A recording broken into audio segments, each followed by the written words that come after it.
Hi there, and welcome to the Skylight Books author reading series. If you'd like to learn more about us and our many upcoming author events, please visit skylightbooks.com, where you can browse our inventory, buy books, and join our Friends with Benefits Club. You can also follow us on Twitter, Tumblr, and Facebook. To speak to a real live bookseller, please call 323-660-1175. Thanks for your support, and enjoy. Necessary, colossal, frank, funny, feeling, crucial, bold, brave, groundbreaking, and a joy to behold. Let's give her another round of applause.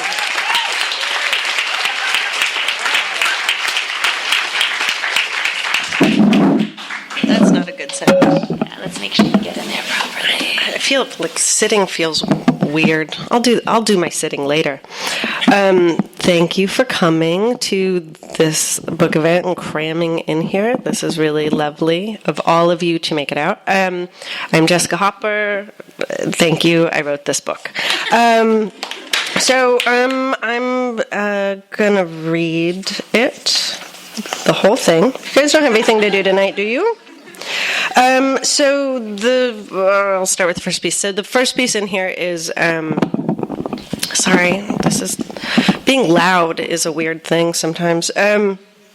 So the first thing in here is sort of maybe the closest thing I have to like a manifesto about music criticism and writing.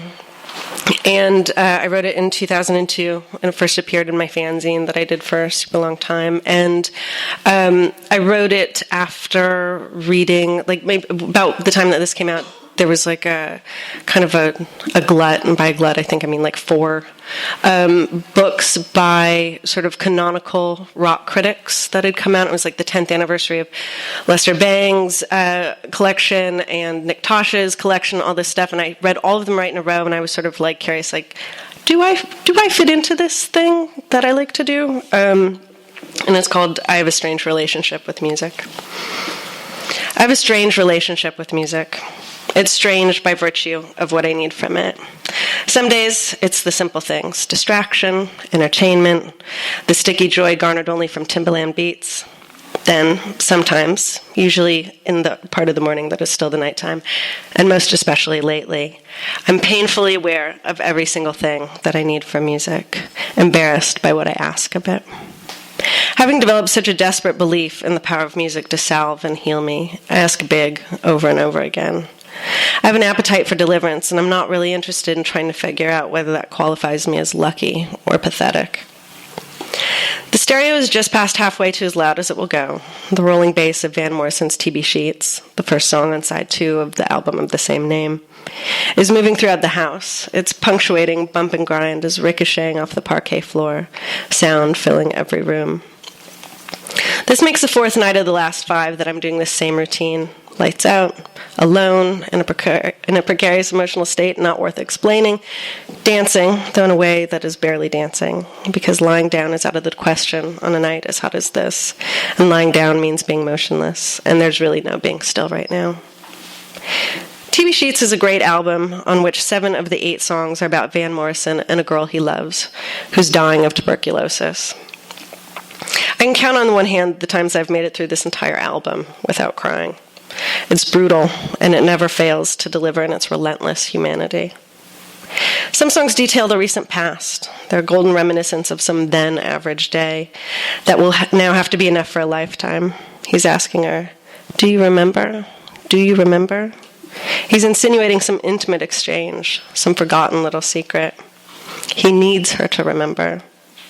Beside you is a fierce, rambling pledge. He's pleading for her confidence in a torrential cadence of nearly unintelligible half-sentences that sound like they could be directions someplace. Before the decimating crescendo, he sounds drunk, a little off-key, hysterical. He's now saying everything that he ever meant to say to her and didn't. He's confessing himself, as if this act of deathbed desperation, this unbearable love, this compassion to the point of oneness with her, if she just knew it and could really understand it and take it in, it just might save her. All of this is cast out amongst bottomless, trilling B3 sustain. The title track, TB Sheets, is 9 minutes and 44 seconds of Van rending an exquisite topography of bleak human expanse. It's an outline of him collapsing under the weight of incontrovertible mortal Paul in a dialect too casual and acrimonious for how well he really knows her. He's unable to be of any use, unable to get far away fast enough from his fear. He's evading the knowledge of exactly what all of this means. Details give way to a much deeper reckoning. I can almost smell the TB sheets, he sings, audibly choking for air, and repeating again, I gotta go, over and over. It's like a mantra of absolution. He's seeking another set of chances, burdened by his survival. But it's too late. He's in for all he's got. It's a song of failure. It's realizing that sometimes the best you've got to give isn't much of anything at all. Dancing in pitch-dark rooms illuminated exclusively by the tiny light of the turntable, this is an activity that fits very well with my ideas of rock critic behavior, which is like normal music fan behavior, but substantially more pitiful and indulgent.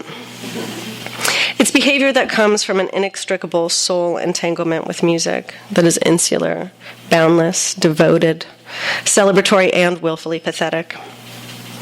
It's my fantasized notion of what a real rock critic scenario is like. A special manual typewriter, ashtrays full of thin roaches, an extensive knowledge of Mott the Hoople lyrics.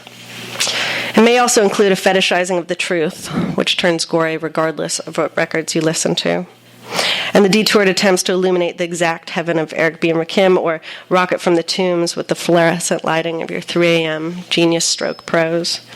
And most of all, it's an insatiable appetite for rapture that cannot be coaxed by any other means.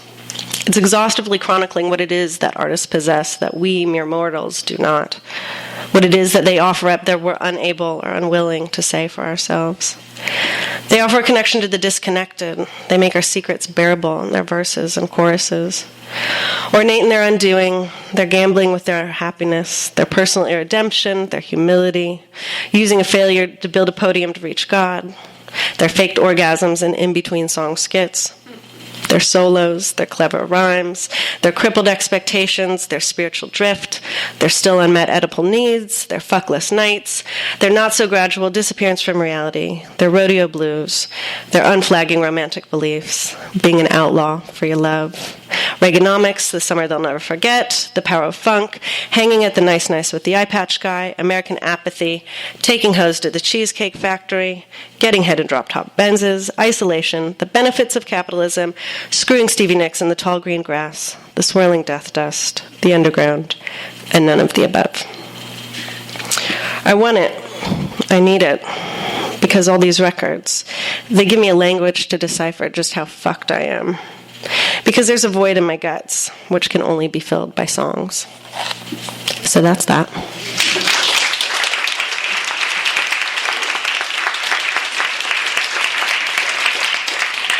What is that weird sound? Wow. Well, it's better than when I was in North Carolina and they decided just special for my reading they would turn off both the fans and the air conditioning, and it was the hottest day they'd had all year and everyone was just like dripping sweat. It was beautiful.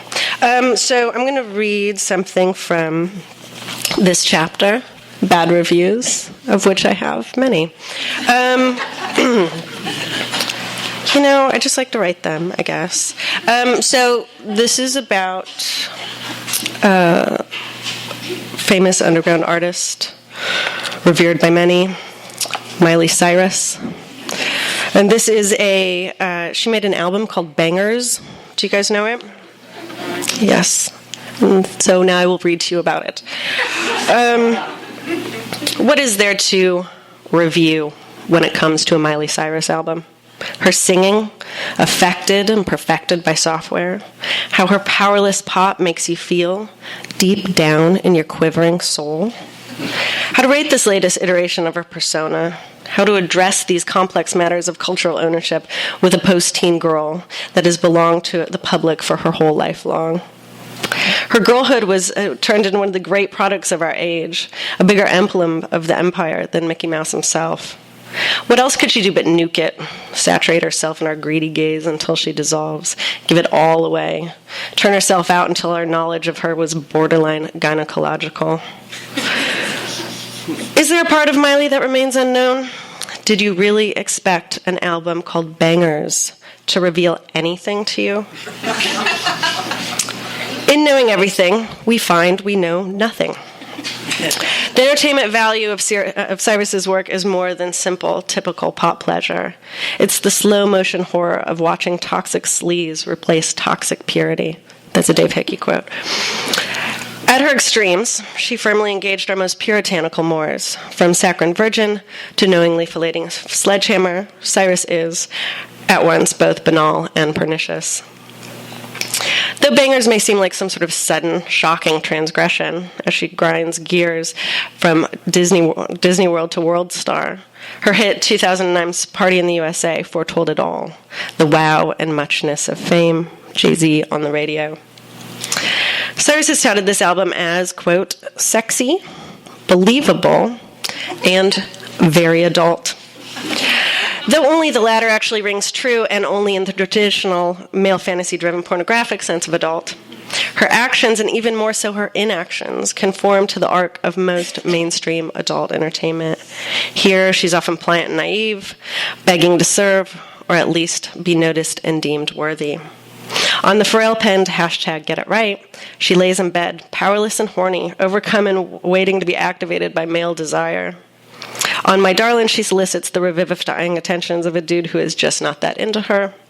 On Maybe You're Right, an FU she leaves, on SMS she alludes to taking satisfaction into her own hands, wink wink, but it's all played for what else but titillation. I will skip this long part where I detail the production credits. It's strange to think that anyone could find this record offensive or controversial. What are we to even extract from Bangers about the interior life of someone who reported that her true liberation was driving a Ford Explorer down Philly's South Street, a cheap chain standing in for her zipless fuck? Is it a glance into a fantasy life unlived? Is her woman-spurned exultation as powerful as the version that Katy Perry sells to us? Is her pathos as grand as Rihanna's? Is her pleasure as real? Though Cyrus has a lovely, albeit generic voice, singing is not her truest gift. Instead, it's the sheer quality of her mirroring, the way she gives us exactly what we want in lethal doses, grinding against our most American horror. As Pharrell himself says in the new MTV doc, Miley Cyrus the Movement. I know, right? Okay. Why is she doing this? Because she's a product of America. He's a genius. She's playing it like a rebel, but Miley's simply being who we've goaded her to be. So there's that one.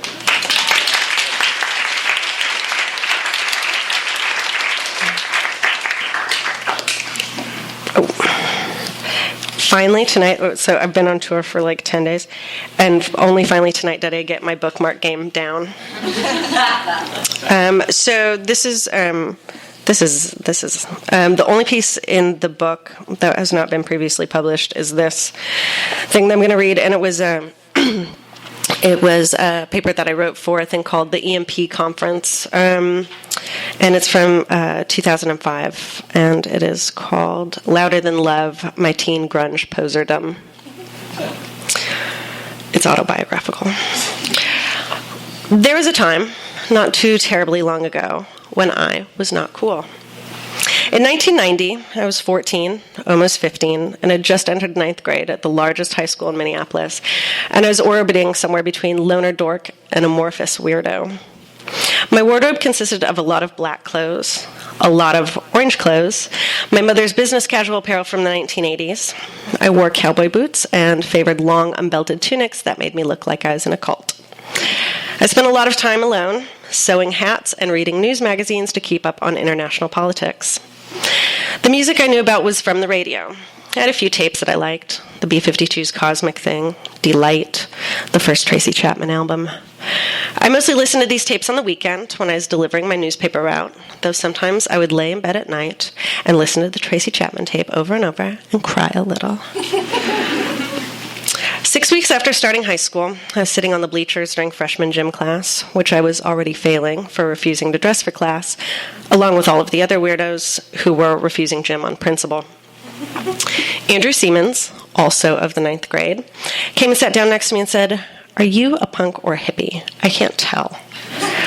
I told him I liked The Clash, and he started drilling me about 1 million bands that I had never heard.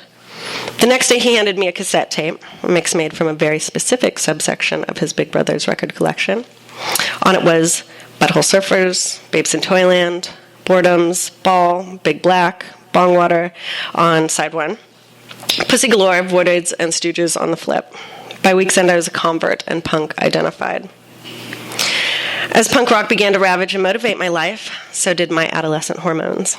I began to pine for the attention of punk boys, of which I knew 3. One of them was Andrew, and we could barely stand each other, but we were bonded in our conversations about Sonic Youth. His friend Ted, who wore a Jane's Addiction t-shirt every day and was on JV bowling.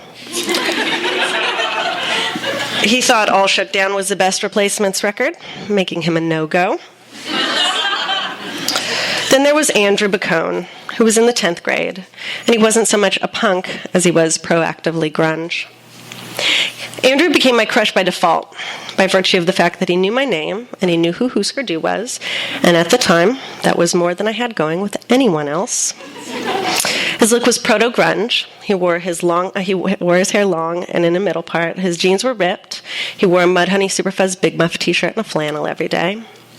He played drums in a cover band of sorts with his college-age brother. They were called Korova Milk Bar, and their only gigs were in their parents' basement.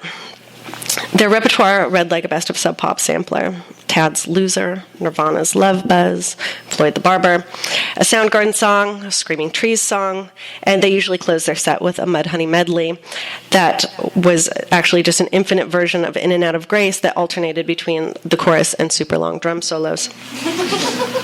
Because I loved Andrew, and I wanted him to love me back, I thought, and though I was approximately 4 feet tall and had a mouthful of braces and looked as much like a 14-year-old boy as I did a 14-year-old girl, I took the only route available to me.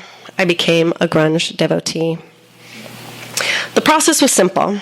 I made the rounds to every single record store in the Twin Cities, spending my hard-earned babysitting and paper delivery savings on anything with a Sub Pop logo on it. Every release in multiple formats: Mudhoney, Nirvana, Fluid, Tad, Dwarves, Soundgarden, L7, Dickless. I saved up $100 for an out-of-print Sub Pop 100 compilation. I mail-ordered 5 Mudhoney, 2 Fluid, and 1 Soundgarden t-shirt, and then I made my own Nirvana shirt with a Sharpie. I parted my hair in the middle. I ripped holes in the knees of my jeans, scrawled the names of every single band I'd ever heard of on my Chuck Taylor high tops and pen. I'm not sure why I thought dressing exactly like Andrew Bacone might lure him to me.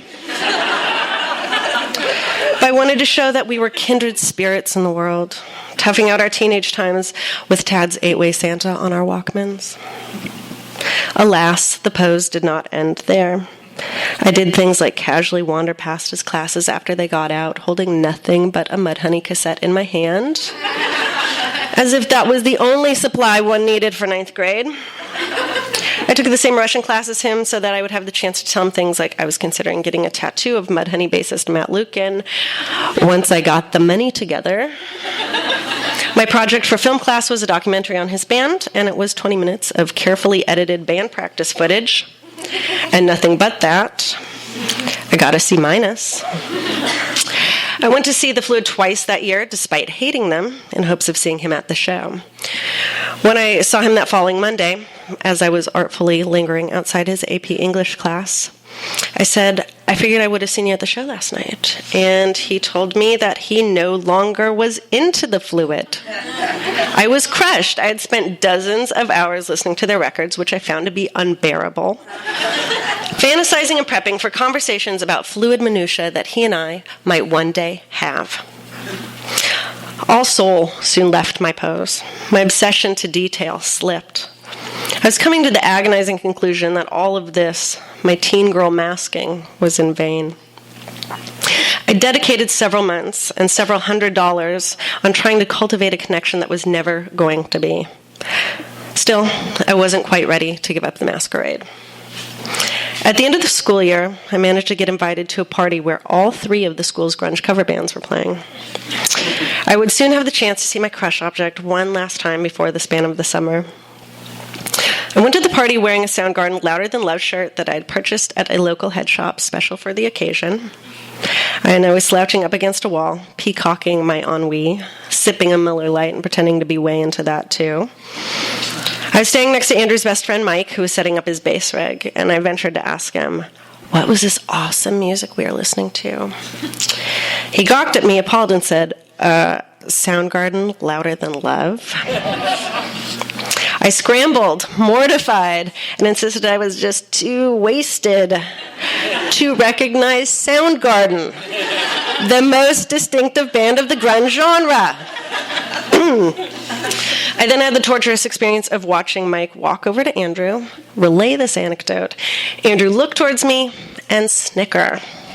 I left the party, walked home, and cried myself to sleep. Oh. Less than a month later, I picked up a compilation called Kill Rock Stars. While my purchase was initially fueled by the inclusion of Nirvana and Melvin's tracks, both potential conversation topics with Andrew, something entirely different happened when I heard a band on side A, Bikini Kill. Kathleen Hanna's Rebel Yell posted the bail from my teen grunge prison. I had found music that suddenly meant everything to me. The band's Bikini Kill fanzine and cassette demo meant I no longer had reason to be obsessing over music that meant nothing. I was liberated from my days spent walking past some boy's locker, loudly humming Nirvana songs. Bikini Kill taught me something that neither Mudhoney nor Andrew Bacone ever could. That my teen girl soul mattered. That who I was mattered. What I thought and what I felt mattered, even when they were invisible to everyone else.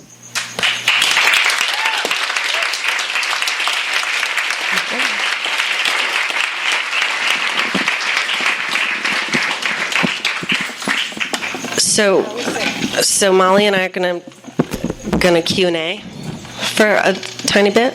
She's going to facilitate some questioning, I suppose, and then if we have time, we can have like we can open it up to the room. Does that sound okay, everybody? Where's my water? Hello. Is this my water? Yeah, okay. I think so. That was great. Thanks, Molly. Yeah, I just have a few questions. I won't keep you too long. Okay, cool. I got stuff to do. My first question was, are there any musician autobiographies or biographies that you love? Yes. Though right now I can only think about the ones that I hate the most. Those count also. I don't know why this happened, but I read Keith Richards' entire autobiography or memoir, and the part. Has anyone else read this terrible book? Oh my God! I just kept thinking it will get better at some point, and the only thing I got out of it was reggae gossip from the '80s.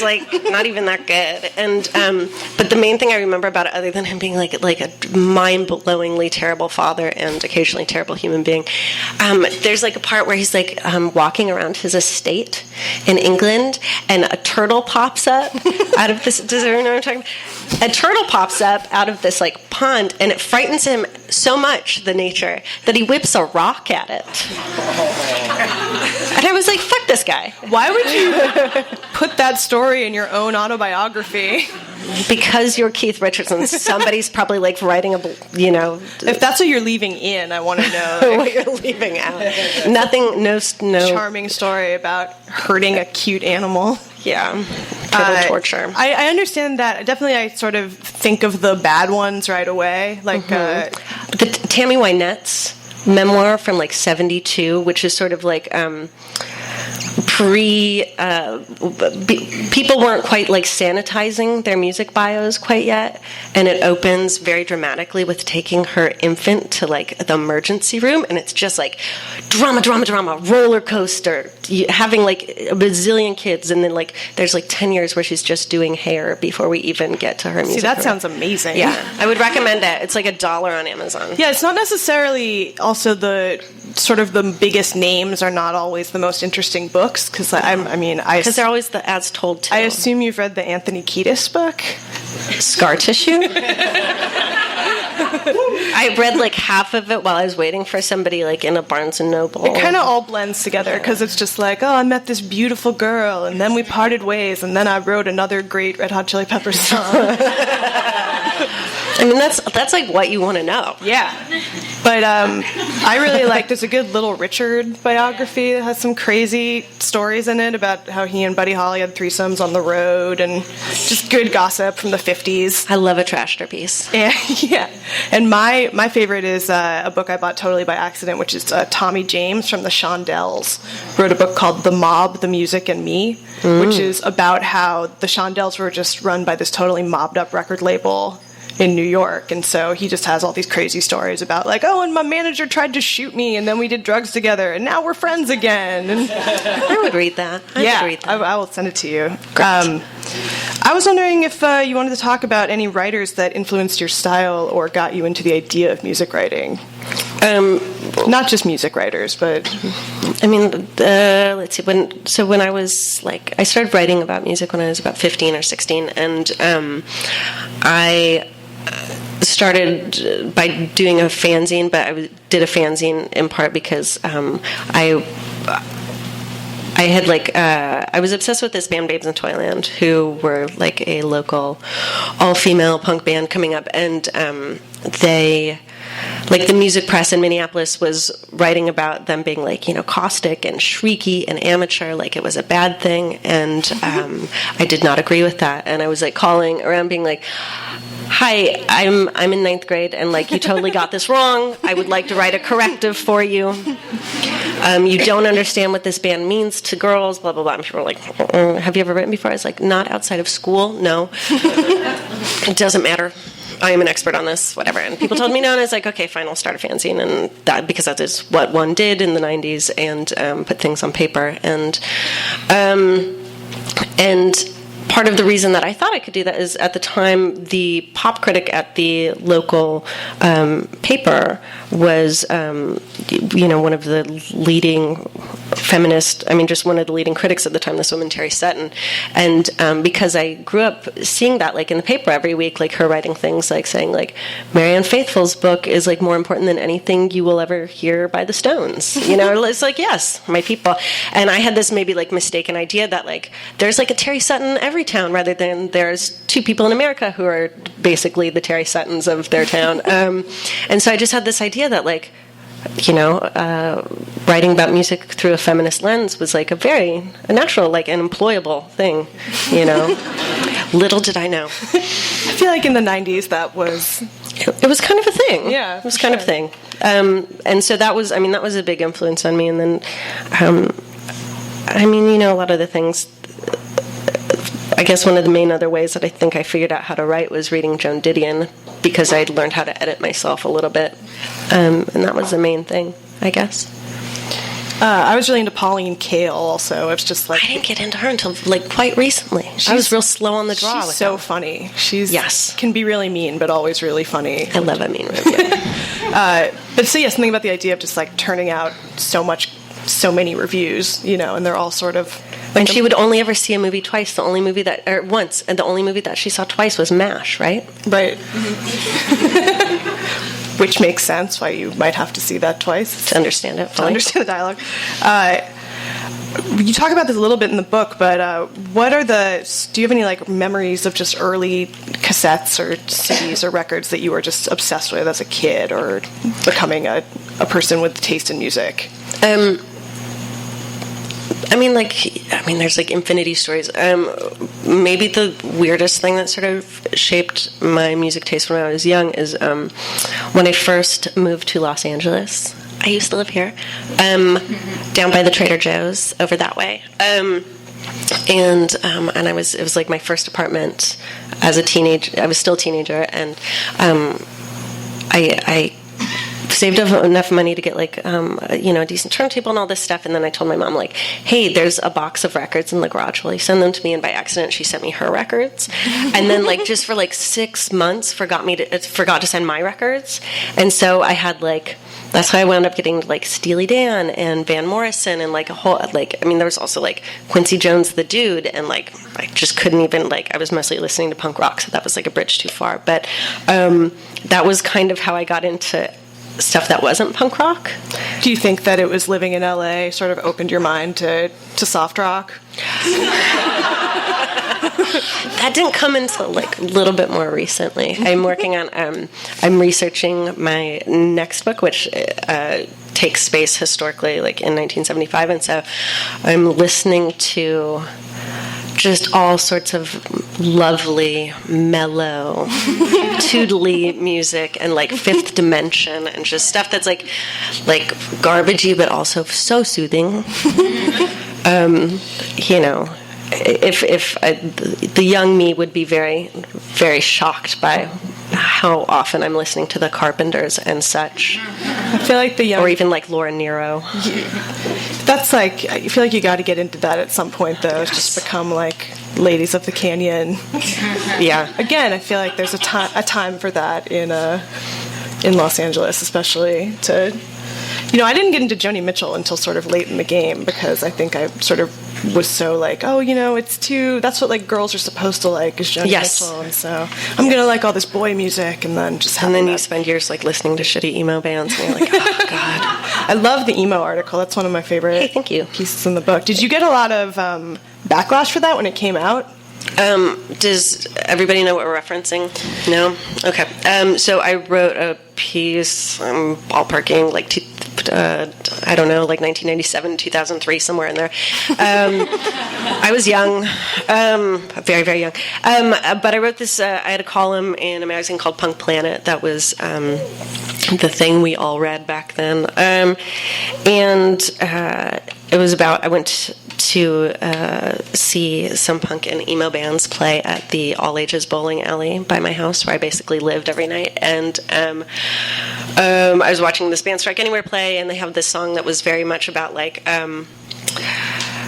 girl, I recognized the struggle of living in a patriarchy every day, and I aside from like being very touched by that, I started crying because I realized I was like, oh, this is the first time like I'm here like 4 nights a week, and this is the first time I'm seeing like men on stage, like basically all the other songs I was hearing and seeing like essentially erased my existence, And I had this like weird, moment of clarity where I was like, oh fuck, what is this? And I just started sort of like drilling down into like, why do I feel so alienated at these shows? Why, even though this is totally my community, do I just not feel part of this world? And why are there no girls on stage? Is it because like every song is about girls and they're just like muses? And is this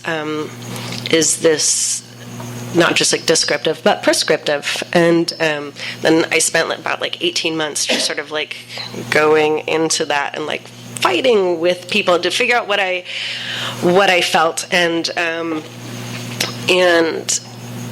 when it came out, it was like the world exploded because I said emo was sexist, basically. And it's one of the pieces that I am best known for writing. So that was sort of that. The reaction to that was that came out, and then this is sort of, it was kind of right at the dawn of everybody having like an email address. Like we were just right almost to that time. And so I got paper mail, about 3 letters a day for approximately a year, straight gender split. Boys are like, you are stupid. You do not know about music. Have you ever heard of Rites of Spring? Your head is up your ass. Fuck you. And then there was 2 guys who did not have that reaction. One of them was like, I wrote a song about how emo is sexist. Here's a demo of my pen. Like, totally wanted the trophy that I had created, especially for him. And, the other person basically being like, I want to sleep with you or whatever.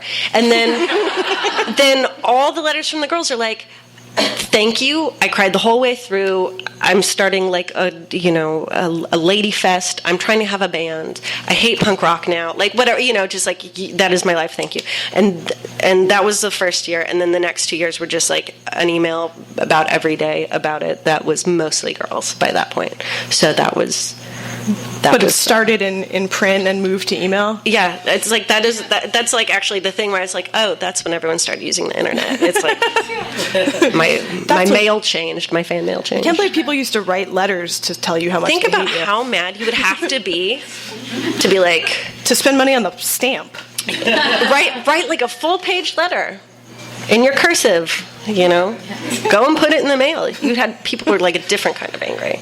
I just got maybe one more question for you. Okay. Maybe a couple more questions. One question is, how did you get into LA music when you were living here? Did you... Jabberjaw, dude. Yeah. I just went, like, even if you, like, kind of...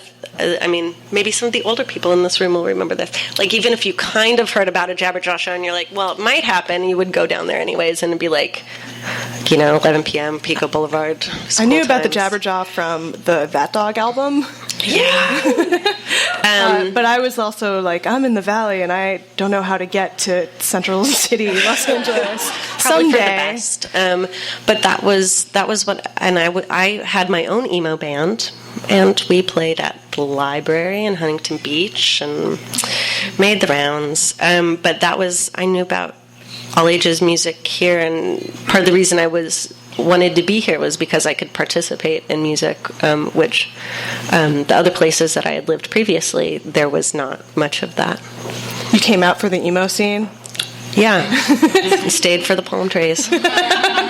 So it happens. That's how you get into Steely Dan. But part of basically, part of the reason I wanted to move is because Jabberjaw closed, and I was like, "What the hell is here for me? What am I doing here?" Yeah, I will have to go to Chicago, where we had an all ages bowling alley with hardcore matinees, which was like fully my speed at 22. So, yeah. I guess my last question is.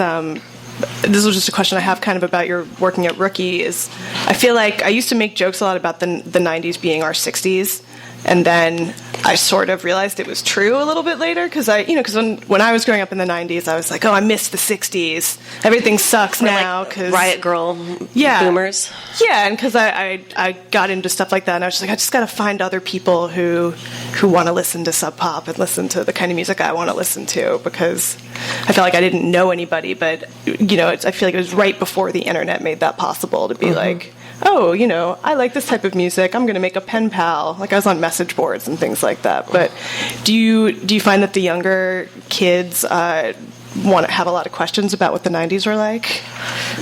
If they were as cool as they seem? Mercifully, no. But I mean, I guess I guess sometimes at some of the book events, people want to come up and who are like 16 or 17, and they're like, I just read this book about Riot Girl, and was it like that? I'll be like, sort of. Way more fighting. But that, I feel like I'm stoked that there's that sort of curiosity, and that there's starting to be like some better representation in terms of like documenting what the 90s were like for people who weren't like white guys in hardcore. Well, so now those girls can buy your book and maybe feel like that would be great. I would appreciate it. If I knew a cool kid, I would definitely be like, here, read this. I feel like it's one of those things that, well, thank you, kind of, like hearing Bikini Kill, it just like opens your mind of like, oh, there are other people who feel this way, and I thought I was the only one. Well, I hope that happens. Well, please give it to your teenager friends, everyone. I just like the idea of like the mixtape of the guy gave to you. Just like, oh, here, now this is gonna influence you right at the right time when you need something, when you want someone to just give you. Because, that is definitely like with the internet, kids can sort of, you can download everybody's discography from all of time. But you can't download my book. And you can't download this experience of being here. Does anyone... Yeah, does anybody in the audience have questions? About it? Almost anything. Any question. Hey, Jessica. Oh, hi. How's it going? Hey, so which female musicians or bands do you think are influential or good role models for young girls now? I think all of them. For the most part, I think just, I know from my own experience, but also from talking to a lot of women and people I know that making music, that sometimes all it takes is just seeing an example of someone on stage to be like permission. So I don't want to like make like a hierarchy of like, and this person has like this very visible, explicit feminist agenda, and so they're doing it right, because that's not the yardstick I want to use. So just gals doing it is kind of enough for me most of the time. Yes. And what about your band? How was that experience for you? It was very strange. The last band that I was in, I was like the touring bassist, and I was we were on like a 5-band package tour across the U.S., and it was 28 guys and me. So that was basically, I was like, oh, enough, done. And it, I loved playing music, and I feel like it made me more empathetic. Though you probably can't discern that from the book, towards musicians and like the creative practice. But yeah, I mean, it's. I'm glad that's sort of behind me. I'd rather like working in music is like it's like that saying where people say like you never want to eat in a restaurant that you worked in. Like you just know what happens in the kitchen. I was like, that's basically it. Whoa. Are there any young writers that you're particularly excited about? Yeah, so I'm an editor at Pitchfork. Do you know that website? And it's pretty good. And I get to run the pitch, which is like the op-ed section, and like everybody that writes for me is a fucking genius. Where I'm like, how are you so smart?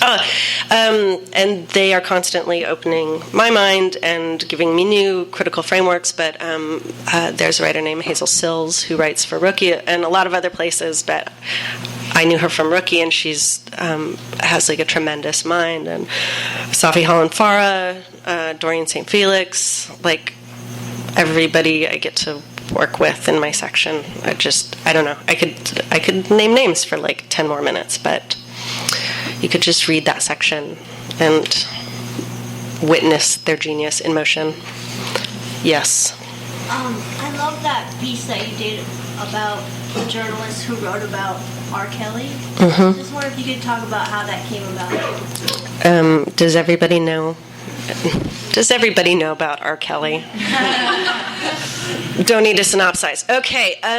So that piece, like I'd kind of given up on R. Kelly very early on. I lived in Chicago and was watching the news after this journalist, Jim DeRogatis, had broken the story and had been sent this tape anonymously of essentially R. Kelly's sex crimes.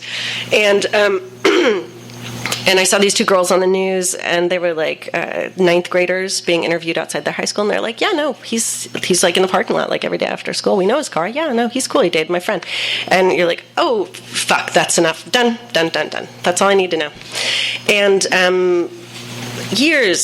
many years go by, and then 2 summers ago, he was headlining Pitchfork, and I was like, I'm leaving before he even steps foot on the stage. And then also I'm like talking to people, and it's like 5 songs in, and I'm like, oh yes, no, I know this song. And then I was like, oh my god, like I'm dancing to R. Kelly, like this is all this moral math in my head just like swirling. And I was like, I gotta split, go home, take a Silkwood shower, like fuck this. And then the next day I was like, I don't know, somehow I'd like got into it with somebody on Twitter, as one does often when you're me, and some feminist friends of mine lovingly called me out. They're like, Jessica, you care about women, you care about black teenage women, don't you? Why the fuck are you like saying like, well, it's, it's tricky? And I was like, okay, I need to like take account for that. And then the next morning, I got like a 2,000-word email from Jim DeRogatis, who is like the person that broke this story and was like the only person for like, I don't know, 13 years that gave a shit, and everyone made fun of him for it. Who was like, hey, so I got this call like 2:00 in the morning from one of the women who's the original sources I reported on for this R. Kelly story, crying, saying, thank you, you're the only person that gives a shit. And then he said, so I would like to give you my files because I think it would change your mind. And it's like boxes and boxes of transcripts, reporting, everything he did. You know, they straight up like drove to the South Side, knocking on doors, style reporting. I was like, okay, I will not take all these files. Let's have a conversation about this. And that was how that happened. So, yes. That's always like the question every night that sort of just like sucks the air out of the room. No. I mean, it's like, you know, how often do we get to discuss celebrity rapists in public? We don't. But it's a conversation we have to have, or a monologue, either way. You and then you. Hi. So over the course of your career, how much have you seen music media and then the business of music production actually change in terms of their sexist attitudes? Or is it that you find that the people who are most marginalized by it are more vocal about it and can now find community with each other more easily? Yes. That is correct, basically. I mean, how it's changed is like when I was first writing about music, it was really like, centralized through gatekeepers in major media, and like I really lucked out because some of those people read my fanzine and like let me in. I shouldn't have, for any real reason, like been within those ranks or had that access, and I definitely feel like that has changed. I mean, like even many of the places that I write, it would have been like inconceivable for as many like 20-year-old women of color writing about records by white dudes, and like, you know, all these things like that were just things that didn't happen 10 years ago. You know, that is very different, that I think is entirely due to blogs, internet, people finding out about like brilliant young writers much earlier, Tumblr. So I think that has been like a really substantial and dynamic shift that I'm very excited about personally. You. On a similar note of changes in media, where do you see the relationship between music criticism and journalism going? Because there's been some quite reactionary voices lately that music criticism is being reduced to lifestyle reporting, and I was wondering what your opinion on that would be. I mean, I think it's always going to, I hope it will always be a thing. I don't have any other marketable skills. I mean, people are always saying it's like, you know, the same thing happened like 5 years ago, and people, I mean, when I was doing things like making half my living trying to figure out how to write like really good, funny charticles, because that was like what we were doing, and that's how we were making a living. And then it's sort of the corrective of that is like now we're doing a lot of like long form, and everyone's like, yes, long form. We don't want to just read lists anymore. We also want to read articles and reporting. And so I think that's. I think we realized like, oh yeah, no, we still need like real criticism. I don't think it's going anywhere like away as a form. Maybe it will just be in different places, but people aren't going to stop doing it because we didn't stop doing it even a few years ago when some of us had a much harder time making a living doing it. It just went elsewhere. Anyone else? No hands? Oh my gosh, someone way over in there. Hello. Doing music writing for all these years, like, what keeps you going? Like, through all the financial, tumult, challenges, and all the changes in music and stuff. Like, why do you keep doing it after all these years?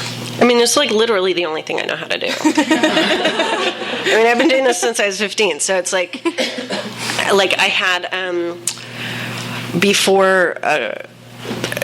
my last 2 jobs were in LA. I didn't have a job for 19 years. My last 2 jobs, I worked at the Recycler, taking ads, right? Like, has everyone here had that job? I worked there for a week, and then I used to work at Aaron's Records, and I got fired for being like too enthusiastic and like constantly taking people out, being like, "Oh my God, have you heard Zen Arcade before? Follow me," And those are my last 2 jobs, and then I was freelance for 19 years. Basically, I did I did PR for bands and record labels. And then about 6 months ago, I got a job at Pitchfork. And so I didn't go to college.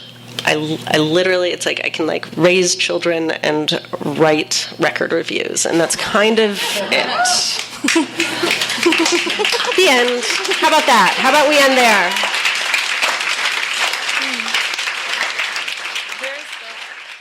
You've been listening to the Skylight Books author reading series. Don't forget you can listen to this and all our other great podcasts at skylightbooks.com. Thanks again for stopping by, and we hope to see you soon.